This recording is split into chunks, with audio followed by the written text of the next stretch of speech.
Hello കുട്ടികളെ. അപ്പോൾ ഇന്ന് നമ്മുടെ അബുക്കുട്ടൻ മാളുക്കുട്ടീനെ സഹായിക്കാൻ വേണ്ടി കിച്ചണിൽ കയറിയിരിക്കുകയാണ്. മുട്ട റോസ്റ്റും നൂൽപൂട്ടാണ് കാലത്ത് വെക്കുന്നത്.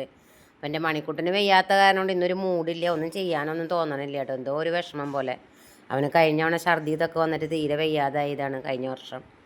അപ്പോൾ അതേ നൂൽപൂട്ട് ഞാൻ എനിക്ക് വന്നിട്ട് ഞാൻ നൂൽപൂട്ട് മാത്രമേ ഉണ്ടാക്കാൻ നിന്നുള്ളൂ. പിന്നെ വഴുതനങ്ങ വാട്ടി, പിന്നെ അണ്ണം കൊണ്ടുവന്ന പഴം മാങ്ങയൊക്കെ നല്ലോണം പഴുത്തിട്ടുണ്ട്. അപ്പോൾ ഉണക്കയിലെ ചാറാണ് വെക്കുന്നത് മാങ്ങ വെച്ചിട്ട്. അപ്പോൾ അതിനുള്ള കൂട്ടൊക്കെ ശരിയാക്കിയത് എല്ലാം മാള് തന്നെയാണെന്ന് കിച്ചണിൽ ഏറ്റെടുത്തിരിക്കുന്നത്. എനിക്ക് കഴിഞ്ഞ തവണ എൻ്റെ മോൻ ഒരുപാട് വേദന തിന്നതാണ്. അപ്പോൾ അതാലോചിച്ചിട്ടൊരു വിഷമം.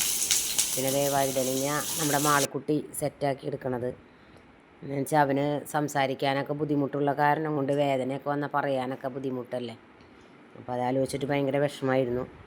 നേരം വെളുത്ത് കുഴപ്പമൊന്നും ഉണ്ടായില്ല. പിന്നെ ദാദിമ്മയ്ക്കും കുഴപ്പമില്ല.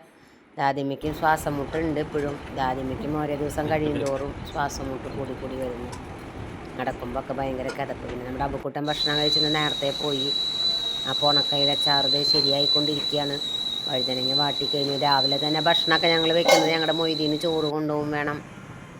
പിന്നെ അങ്ങനെ ശീലമായി. ദാദിമ്മയ്ക്ക് സ്കൂളിൽ ജോലി ഉണ്ടായിരുന്നതാണ്. അപ്പം അങ്ങനെ കാലത്ത് എനിക്ക് എല്ലാ പണികളും പെട്ടെന്ന് കഴിച്ചു വയ്ക്കും. മീൻസ് ഓർമ്മ വന്ന് ഭക്ഷണം ഇതിനെ ലീവ് വേണമെന്ന് പറയണതാണ്. എല്ലാവരും സപ്പോർട്ട് ചെയ്യണേ. ഓക്കെ, ടാറ്റ.